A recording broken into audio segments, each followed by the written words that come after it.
प्राचीन भारतीय इतिहास और उसमें भी 16 महाजनपद, इनके नाम याद करने में हमेशा दिक्कत आती है ना?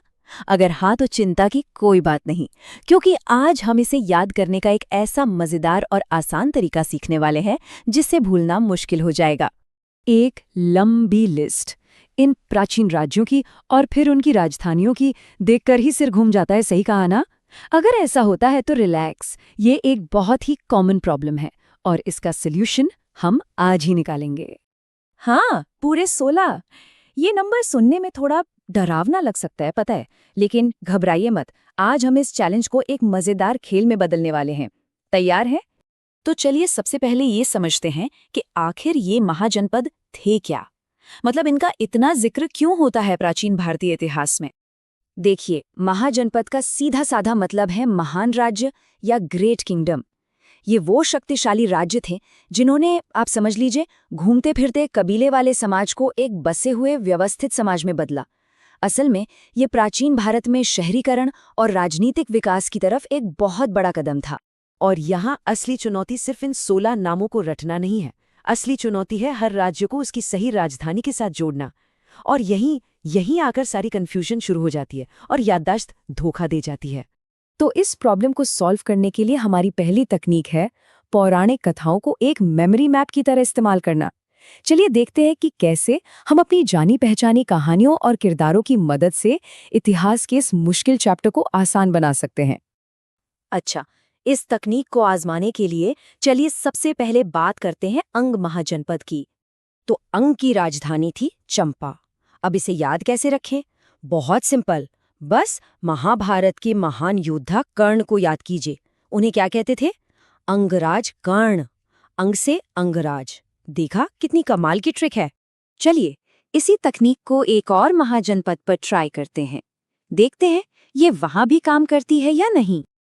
अगला है कौशल और इसकी राजधानी अयोध्या। अरे इसका कनेक्शन तो और भी आसान है, बस भगवान राम को याद कीजिए, जिनको कौशलपुर राजा भी कहते थे। और वो राज कहाँ से करते थे? बिल्कुल सही, अयोध्या से। तो कौशल और अयोध्या, ये दोनों नाम तो एक दूसरे से स्वाभाविक रूप से जुड़े हुए हैं। ओके, अब आगे बढ़ते हैं और बात करते हैं एक और महत्वपूर्ण राज्य की, मल्ल महाजनपद। मल्ल की राजधानी थी कुशीनारा। अब इसको याद रखने के लिए हम एक छोटा सा वाक्यांश इस्तेमाल कर सकते हैं। जैसा कि हम जानते हैं, भगवान बुद्ध का महापरिनिर्वाण कुशीनगर में हुआ था। तो बस याद रखने के लिए एक लाइन बना लेते हैं, मल्ल गए कुशीनगर। सिंपल। ये एक आसान सा तरीका है मल्ल को कुशीनारा से कनेक्ट करने का। तो पौराणिक कथाओं से आगे बढ़ते हुए अब हम चलते हैं अपनी अगली तकनीक पर, और ये है शब्दों का खेल। इसमें हम कुछ मजेदार और चालाक वाक्यांशों का इस्तेमाल करेंगे ताकि ये नाम दिमाग में एकदम चिपक जाएं। उदाहरण के लिए वत्स महाजनपद को लेते हैं, ठीक है? इसकी राजधानी का नाम थोड़ा सा मुश्किल लग सकता है, लेकिन हमारे पास इसका भी एक सुपर इजी सॉल्यूशन है। बस इस एक मजेदार लाइन को याद कर लीजिए, हे वत्स, मौसम्बी का जूस पियो। इसे 2-3 बार मन में बोलिए और फिर देखिए कमाल। क्योंकि वत्स की राजधानी है कौशाम्बी, और कौशाम्बी सुनने में बिल्कुल मौसम्बी जैसा लगता है ना? तो अगली बार जैसे ही वत्स सुनेंगे, दिमाग में तुरंत मौसम्बी आएगा और मौसम्बी से कौशाम्बी। आसान है। अच्छा, एक और ट्रिक तो इतनी आसान है कि आप हैरान रह जाएंगे। ये है वज्जी महाजनपद के लिए। बस इतना याद रखिए, वी से वज्जी और वी से वैशाली। दोनों के नाम एक ही अक्षर से शुरू होते हैं। इससे आसान अब क्या ही हो सकता है।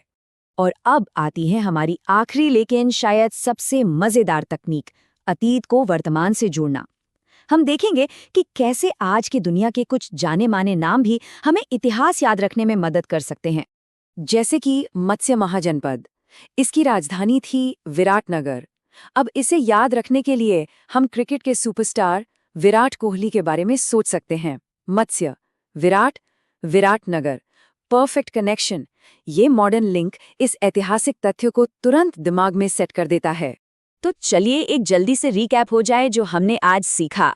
अंग के लिए अंगराज कर्ण, वत्स के लिए मौसम्बी यानी कौशाम्बी, कौशल के लिए भगवान राम, मल्ल के लिए मल्ल गए कुशीनगर, वज्जी के लिए वी यानी वैशाली, और मत्स्य के लिए विराट कोहली। और हाँ, कुछ नाम तो हमें पहले से ही पता होते हैं, जैसे कुरु की इंद्रप्रस्थ और काशी की वाराणसी, जो आज भी भारत की सांस्कृतिक और आध्यात्मिक राजधानी मानी जाती है। तो ये लिस्ट एक बेहतरीन रिवीजन गाइड बन सकती है। तो ये सब हमें सोचने पर मजबूर करता है ना, क्या हो अगर इतिहास जैसे सबसे मुश्किल विषय भी बस एक चालाक तरकीब से आसान हो जाए। इसलिए अगली बार जब भी कोई टॉपिक मुश्किल लगे तो याद रखेगा कि थोड़ी सी रचनात्मकता से कुछ भी सीखा जा सकता है।